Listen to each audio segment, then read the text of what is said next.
नमस्कार दोस्तों, हिंदी साहित्य सरदा पर आप सबका स्वागत है। दोस्तों, आज की वीडियो में हम लोग देखेंगे हिंदी साहित्य के आदिकाल से 300 अति महत्वपूर्ण प्रश्नों की श्रृंखला का भाग 2।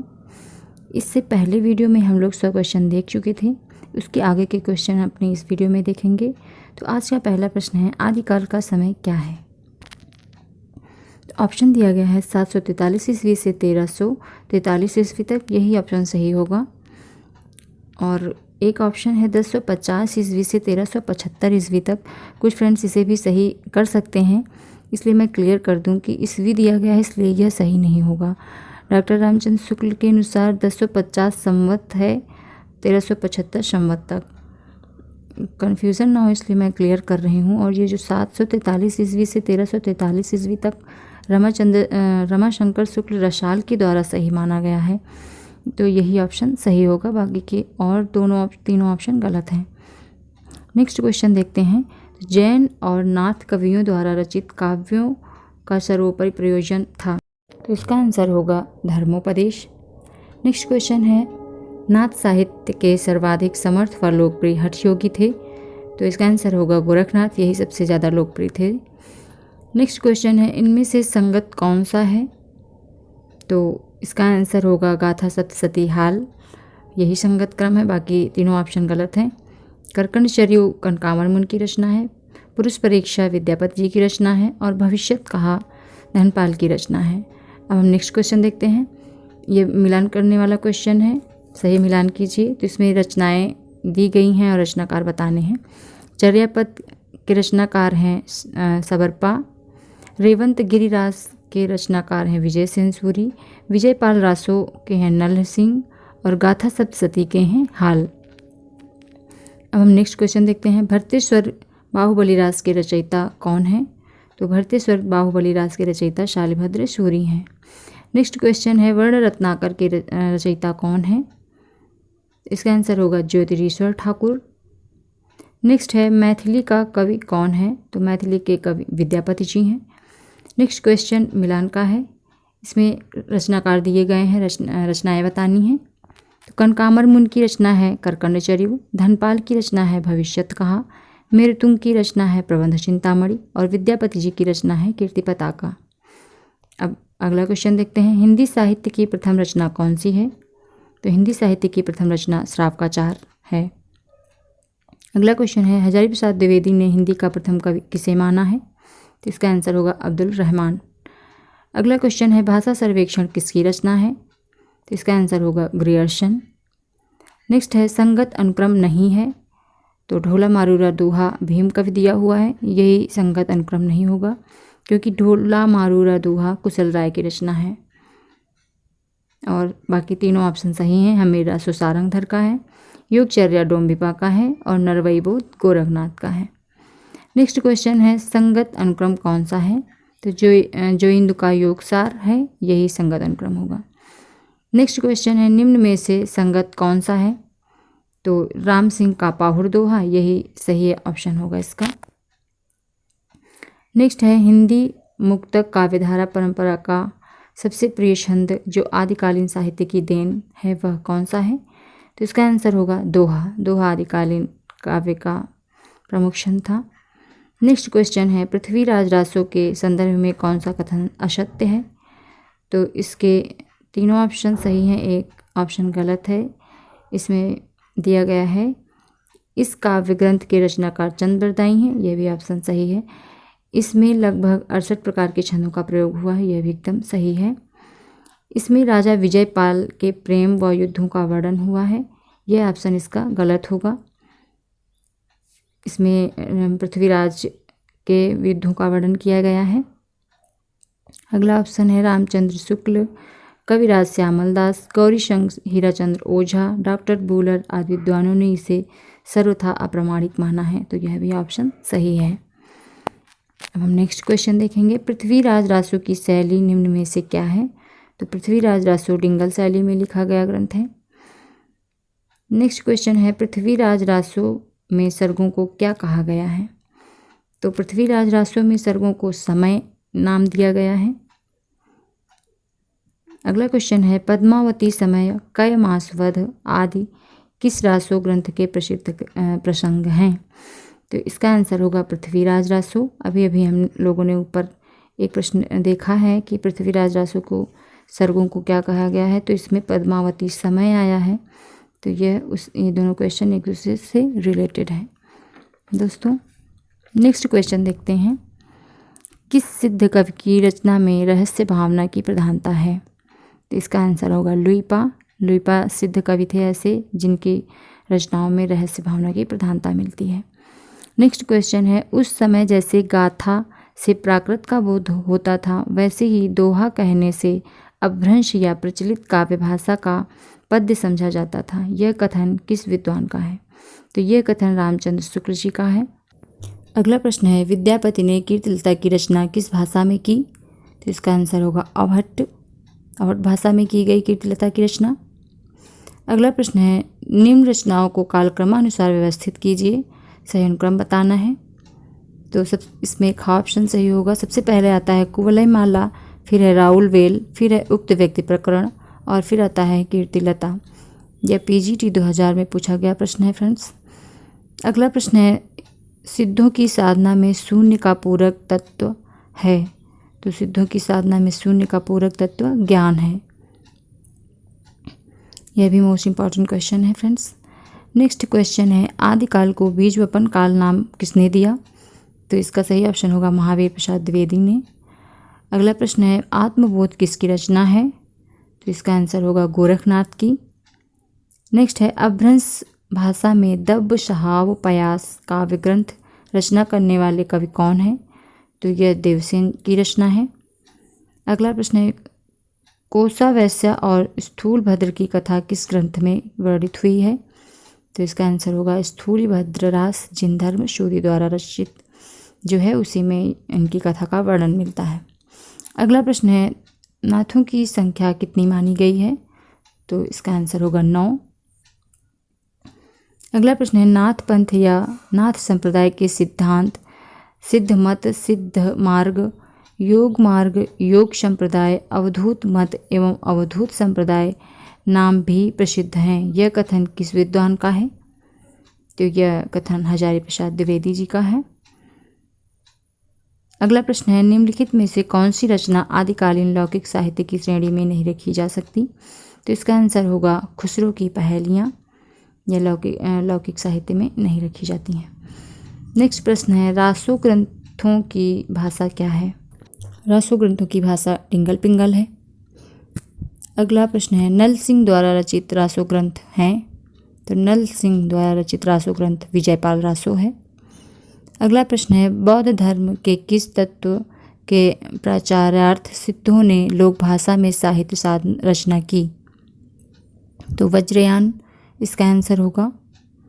अगला प्रश्न है, किस ग्रंथ में दोहद कामना का प्रसंग वर्णित है। तो इसका आंसर होगा करकंड चर्यु में दोहद कामना का प्रसंग वर्णित है। अगला प्रश्न है, असंगत कौन सा है, असंगत बताना है। तो इसमें पंच पांडव चरितराज जो ज्योतिरीश्वर ठाकुर का दिया गया है यही गलत होगा।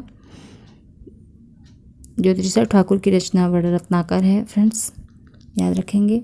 अगला क्वेश्चन है, सुमेलित कीजिए।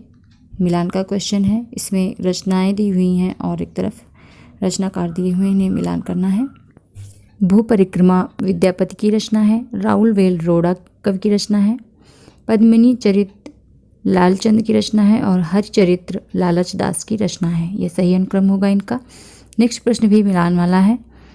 तो इसमें है एक तरफ रचनाकार और इनकी रचनाएं बतानी है। तो गोरखनाथ की रचना है गोरखबोध, सुमतिगढ़ की रचना है नेमिनाथ रास, डोम्भिपा की रचना है योगचर्या और अमीर खुसरो की रचना है दो सुखने। नेक्स्ट क्वेश्चन देखते हैं, दोहा या दूहा जिस प्रकार अपभ्रंश भाषा से संबद्ध है उसी प्रकार गाहा या गाथा का संबंध किस भाषा से है। तो इसका आंसर होगा प्राकृत से। नेक्स्ट क्वेश्चन है, सर्वाधिक चरित काव्य किस साहित्य में लिखा गया। तो सर्वाधिक चरित काव्य जैन साहित्य में लिखा गया। नेक्स्ट प्रश्न है, अपभ्रंश व्याकरण के रचयिता कौन है। तो अपभ्रंश व्याकरण के रचयिता हेमचंद्र हैं। नेक्स्ट क्वेश्चन है, सहजिया संप्रदाय के प्रवर्तक थे। तो सहजिया संप्रदाय के प्रवर्तक सरहपा हैं। नेक्स्ट प्रश्न है शिलांकित कृत राउल वेल के रचयिता कौन है? तो इसका आंसर होगा रोड़ा कवि। नेक्स्ट प्रश्न है विद्यापति की प्रसिद्ध का प्रमुख आधार ग्रंथ कौन सा है? तो इसका आंसर होगा पदावली। पदावली विद्यापति जी का सबसे प्रसिद्ध ग्रंथ है। नेक्स्ट प्रश्न है आदिकाल में खड़ी बोली ब्रज भाषा अरबी फारसी में रचना करने वाला एकमात्र कवि कौन है? तो इसका आंसर होगा अमीर खुसरो, क्योंकि अमीर खुसरो ने ही आदिकाल में खड़ी बोली का प्रयोग किया। अगला क्वेश्चन देखते हैं कीर्तिलता कीर्तिपता का गंगा वाक्यावली रचनाएं किस कवि की हैं? तो इसका आंसर होगा विद्यापति की। सारी रचनाएं विद्यापति जी की हैं। नेक्स्ट क्वेश्चन है सरहपा की सर्वाधिक प्रसिद्ध रचना कौन सी है? तो सरहपा की सर्वाधिक प्रसिद्ध रचना दोहा कोश है। नेक्स्ट प्रश्न है सिद्ध कवियों ने अपनी रचनाओं में अपने सिद्धांतों के प्रतिपादनार्थ जिस गूढ़ व प्रतीकात्मक भाषा को अपनाया वह कौन सी है? तो उसे सिद्धों की भाषा को संध्या भाषा कहा गया है। इसका आंसर होगा संध्या भाषा। नेक्स्ट क्वेश्चन देखते हैं सिद्ध व नाथ साहित्य का विषय व शैलीगत पर्याप्त प्रभाव प्रवृत्ति किस काल के साहित्य पर लक्षित होता है? तो इसका आंसर होगा भक्ति काल पर। अगला प्रश्न है ऐतिहासिक तथ्य और साहित्यिक सत्यानुसार पृथ्वीराज चौहान पर किसने आक्रमण किया था? तो इसका आंसर होगा मोहम्मद गोरी ने। अगला क्वेश्चन है रचना एवं रचना काल का मिलान कीजिए। तो मिलान वाला क्वेश्चन है। इसमें ढोला मारूरा दोहा कल्लूल कवि की रचना है। नरवई बोध गोरखनाथ की रचना है। हमीर रासो सारंगधर की रचना है। और खालिद बारी आमिर खुसरो की रचना है। अगला क्वेश्चन देखते हैं। यह भी मिलान का क्वेश्चन है। इसमें भी रचनाएं मिलान करनी है। तो अक्षर द्विकोपदेश डोम्भिपा की रचना है। सारंगधर पद्धति सारंगधर की रचना है। कर्पूर मंजरी राजशेखर की रचना है। और दंगवय पुराण भीम कवि की रचना है। नेक्स्ट क्वेश्चन देखते हैं। तो नेक्स्ट क्वेश्चन भी मिलान का है। तो नरपत नाल की रचना है विशल देव रासो। चंद्रवरदाई की रचना है पृथ्वीराज रासो। और पृथ्वीराज की रचना है बेल कृष्ण रुक्मणीरी। और जिन धर्म सूरी की रचना है स्थूलीभद्र रास। नेक्स्ट क्वेश्चन भी मिलान का है फ्रेंड्स। तो वर्ण रत्नाकर ज्योतिरीसर ठाकुर की रचना है। और परमात्मा प्रकाश जोइंदु की रचना है। उक्ति व्यक्ति प्रकरण दामोदर शर्मा की रचना है। और कुमालपाल प्रतिबोध हेमचंद्र की रचना है। नेक्स्ट क्वेश्चन भी मिलान का है। फ्रेंड्स मिलान के क्वेश्चन से हमें एक क्वेश्चन मिल ज़्यादा कई क्वेश्चन मिल जाते हैं, 4 क्वेश्चन मिल जाते हैं या उससे भी ज़्यादा, तो इसलिए मैंने मिलान के क्वेश्चन ज़्यादा लिए हैं। तो हेमचंद्र की रचना है द्वयाश्रय। आशु कवि की रचना है चंदन बाला रास। स्वयंभू की रचना है पाहुचरिव। और मुनि राम सिंह की रचना है पाउर दोहा। फिर मिलान का क्वेश्चन है। तो शब्दानुशासन है हेमचंद्र की रचना। ऋक्षिणेमि चरिव स्वयंभू की रचना है। प्राकृत पेंगलम लक्ष्मीधर की रचना है। और महापुराण पुष्पदंत की रचना है। अगले क्वेश्चन में मिलान है। तो हेमचंद्र की रचना है प्राकृत व्याकरण। पुष्पदंत की रचना है आदि पुराण। जगनीक की रचना है परमाल रासो। और जयानक की रचना है पृथ्वीराज रासो। मिलान के क्वेश्चन में एक क्वेश्चन में 4 प्रश्न हमें याद हो जाते हैं, मिल जाते हैं। नेक्स्ट क्वेश्चन देखते हैं। 9 लाख पातरी आगे नाचे पीछे सहज अखाड़ा ऐसे मन लय जोगी खेले तब अंतर बसे भंडारा। यह पंक्ति किसकी है? तो ये पंक्तियाँ गोरखनाथ जी की हैं। नेक्स्ट क्वेश्चन है चर्यापद और दोहा कोश किसकी रचनाएं हैं? तो सिद्धों की 2 प्रमुख रचनाएं हैं ये।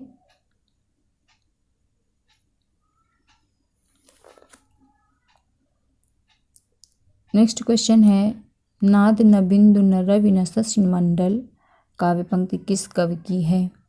तो नाद न बिंदु न रवि न शशि मंडल यह पंक्ति सरहपा की है। नेक्स्ट क्वेश्चन है बहुत कठिन है डगर पनघट की कैसे मैं घर लाऊं मधुवरे मटकी पनिया भरन को मैं गई थी दौड़ झपट मोरी मटकी पटकी। प्रस्तुत काव्य पंक्तियाँ के रचनाकार बताने हैं। तो ये पंक्तियाँ आमिर खुसरो जी की हैं। नेक्स्ट क्वेश्चन है क्रावा तरुअर पंचविडाल चंचल दिए पैरो काल ये पंक्तियाँ किसकी हैं? तो ये पंक्तियाँ लुइपा की हैं। नेक्स्ट क्वेश्चन है देसिल बैना सब जग मिथ्या ते तैसन जप्यो अहट्या ये पंक्तियाँ किसकी हैं? तो ये पंक्तियाँ विद्यापति जी की हैं। नेक्स्ट क्वेश्चन है जोई जोई पिंडे सोई ब्रह्मांडे सिद्धांत के प्रवर्तक कौन हैं? तो इसके प्रवर्तक गोरखनाथ जी हैं। नेक्स्ट क्वेश्चन है राजा बीसल देव किसके पुत्र थे? तो इसका आंसर होगा राजा आना के। नेक्स्ट क्वेश्चन है निम्नलिखित पंक्तियों के आधार पर बताइए कि बीसल देव रासो का सर्वाधिक मार्मिक प्रसंग कौन सा है? और पंक्तियां हैं अश्रीय जन्म कई कींध महेश अपर जन्म थारे घड़ा रे महेश रानी न सिरजिय धैउलिय गाई बड़ खंड काली कोयली। तो इसमें इस पंक्ति के आधार पर हमें मार्मिक प्रसंग बताना है। तो इसका आंसर होगा राजमती द्वारा एक पंडित के माध्यम से 12 वर्ष के वियोगोपरांत अपने पति को संदेश पहुंचाना। यही सबसे मार्मिक प्रसंग है बीसल देव रासो का। अगला प्रश्न है पीऊ चित्तौड़ न आवयु सावणी पहली तीज जौवे बाट विरहड़ी खिण खिण अड़वे खीजी। किस ग्रंथ से संबंधित पंक्तियां हैं? तो ये पंक्तियां हैं खुमार रासो की। अगला प्रश्न है किम बुझले रतिवंती राजन यह उक्ति निम्नलिखित में से किस राजा के राजकाज की उपेक्षा कर प्रणय लीलाओं में लीन होने पर कही गई है? तो इसका आंसर होगा पृथ्वीराज चौहान। अगला प्रश्न है 1272 मंझारी जेठ बदी नवमी बुधवारी किस रासो के रचना वर्ष की ओर संकेत करती हैं? तो यह बीसल देव रासो की रचना वर्ष की ओर संकेत करती हैं। अगला प्रश्न है मनोह कला शशिभान कला 1600 बन्य किस रासो ग्रंथ से संबंधित पंक्तियां हैं? तो इसका आंसर होगा पृथ्वीराज रासो। अगला प्रश्न है तरवर से एक तिरिया उतरी उतनी बहुत रिझाया बाप का उसने नाम जो पूछा आधा नाम बताया। पंक्ति किस कवि की है? तो यह अमीर खुसरो की पंक्तियां हैं। अगला प्रश्न है गोरी सोवे सेज पर मुख पर डाले केस चल खुसरो घर आपने रैन भई चहुदेस। यह पंक्तियां खुसरो ने किसके परलोक गमन पर कही थी? तो इसका आंसर होगा निज़ामुद्दीन औलिया। अगला प्रश्न है बज्जिय घोर निशान रान चौहान चहुदिस पंक्ति किससे संबंधित है? तो यह पंक्ति पृथ्वीराज रासो से संबंधित है। अगला प्रश्न है 12 बरिस लगूकर जीवे और 13 लो जिये सियार काव्य पंक्तियाँ किससे ली गई हैं? किसकी हैं? तो यह जगनी की पंक्तियाँ हैं और यह परमाल रासो से ली गई हैं। अगला प्रश्न है जो जिड़ सार सण भव भसयु सो मई कहयु सारू के रचनाकार कौन है? तो इसका आंसर होगा देवसेन। अगला प्रश्न है जाहि मन पवन न संचरई रवि शशि नहीं पवेश ताहि बट चित्त विषाम करु सरे है कहयु उवेश। ये पंक्तियाँ किसकी हैं? तो ये पंक्तियाँ सरहपा की हैं। अगला प्रश्न है भला हुआ जो मारिया बहिणी मारा कंतु लज्जिंज तु वंशई अहुजई भागा घर अंत। अभ्रंश की यह रचना किस कवि की है? तो यह पंक्तियाँ हेमचंद्र की हैं। अगला प्रश्न है एक नार ने अचरज किया सांप मार पिंजरे में दिया काव्य पंक्तियाँ किसकी हैं? तो ये पंक्तियाँ खुसरो की हैं। अगला प्रश्न है रघुनाथ चरित हनुमंत कृत भूप भोज उद्धरीय जेमी पंक्ति किस ग्रंथ से ली गई है? तो यह पंक्ति पृथ्वीराज रासो से ली गई है। अगला क्वेश्चन है असंगत का चयन कीजिए। तो इसका आंसर होगा सही ऑप्शन होगा अपभ्रंश व्याकरण जो इंदु। तो अपभ्रंश व्याकरण के हेमचंद्र रचनाकार हैं, इसलिए यह ऑप्शन गलत होगा। अगला भी असंगत बताना है, तो इसमें मधुकर कवि जयचंद प्रकाश लिखा गया है, यही ऑप्शन गलत होगा, बाकी के तीनों ऑप्शन सही हैं। अगला भी प्रश्न असंगत का है, तो परमाल रासो जगनी की रचना है, यह ऑप्शन सही है। खुमार रासो दलपत विजय की रचना है, यह ऑप्शन भी सही है। संदेश रासक अब्दुल रहमान की रचना है, सही ऑप्शन है। कुमारपाल प्रतिबोध, यह ऑप्शन गलत होगा। इसमें ज्योतिरिश्वर ठाकुर दिया गया है, जबकि कुमारपाल प्रतिबोध के रचनाकार सोमप्रभु सूर्य जी हैं। अब हम नेक्स्ट क्वेश्चन देखते हैं। असंगत कौन सा है, इसमें भी बताना है। तो इसमें जो रेवंत गिरिराज विजय सेन सूरी की रचना है, जयचंद्र प्रकाश भट्ट केदार की रचना है, रणमल्ल छंद श्रीधर की रचना है, और जो दिया गया है चर्यापद, यह सरायपा की रचना नहीं सबरपा की रचना है। सरायपा की रचना का नाम दोहा कोश है फ्रेंड्स। नेक्स्ट क्वेश्चन है, आदिकाल को अत्यधिक विरोधों एवं व्याघ्रताओं का युग कहने वाले इतिहासकार कौन है? तो इसका आंसर होगा हजारी प्रसाद द्विवेदी। अगला प्रश्न है, पृथ्वीराज रासो के कितने संस्करण प्राप्त होते हैं? तो इसका आंसर होगा 4 संस्करणों में प्राप्त है पृथ्वीराज रासो। पृथ्वीराज रासो को सुख सुखी संवाद के रूप में रचित मानने वाले आलोचक कौन है? तो इसका आंसर होगा Hazari Prasad Dwivedi. Most important question है फ्रेंड्स। बीसल देव रासो का 12मासा विरह वर्णन किस मास से प्रारंभ होता है?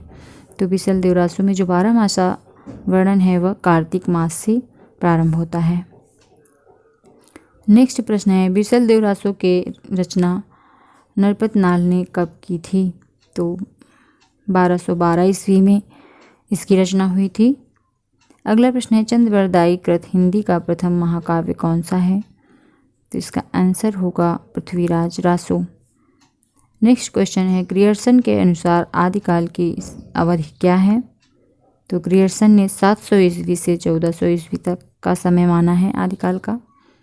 नेक्स्ट क्वेश्चन है, डॉक्टर राम कुमार वर्मा ने संधिकाल के अंतर्गत किस साहित्य का विवेचन किया है? तो इसका आंसर होगा संधिकाल के अंतर्गत डॉक्टर राम कुमार वर्मा ने सिद्ध एवं जैन साहित्य का विवेचन किया है। अगला क्वेश्चन है, किस विद्वान ने अपने इतिहास ग्रंथ में अपभ्रंश साहित्य को हिंदी साहित्य से अलग मानकर उसे पूर्व पीठिका के रूप में सम्मिलित किया? इसका आंसर होगा आचार्य रामचंद्र शुक्ल ने। नेक्स्ट क्वेश्चन है, गोरखनाथ के गुरु कौन थे? तो गोरखनाथ के गुरु मत्स्येंद्रनाथ थे। नेक्स्ट क्वेश्चन है, निम्नलिखित को सही क्रम से रखिए, क्रम मिलान का है। तो इसका आंसर होगा, सबसे पहले आता है खुमान रासो, फिर बीसल देव रासो, फिर पृथ्वीराज रासो, फिर परमाल रासो। नेक्स्ट क्वेश्चन है, पुस्तक जलहड़ हथ दई चल गज्जन रपकाज पंक्ति किससे संबंधित है? तो यह पंक्ति पृथ्वीराज रासो से संबंधित है। नेक्स्ट क्वेश्चन है, परमाल रासो का प्रकाशन चार्ल्स इलियट ने किस वर्ष किया था? तो इसका आंसर होगा 1865 ईस्वी में। नेक्स्ट क्वेश्चन है, आल्हा का गायन किया जाता है, आल्हा का गायन किस ऋतु में किया जाता है? तो आल्हा का गायन बरसात ऋतु में किया जाता है। नेक्स्ट क्वेश्चन है, आल्हा खंड के रचयिता जगनीक किस राजा के आश्रित थे? तो जगनीक परमर्दिदेव के आश्रित थे। नेक्स्ट एंड आज का लास्ट क्वेश्चन है, पृथ्वीराज रासो के 30,000 छंदों का अंग्रेजी में अनुवाद किस लेखक ने किया? तो इसका आंसर होगा कर्नल जेम्स टॉड ने। ये थे हिंदी साहित्य के आदिकाल से 100 अति महत्वपूर्ण प्रश्न। अगर आप लोगों ने हमारे इस वीडियो को अभी तक लाइक नहीं किया है तो इसे लाइक करिए, शेयर करिए और सब्सक्राइब करिए हमारे चैनल हिंदी साहित्य सरिता को। जल्दी मिलते हैं अपने नेक्स्ट वीडियो में, तब तक के लिए नमस्कार दोस्तों।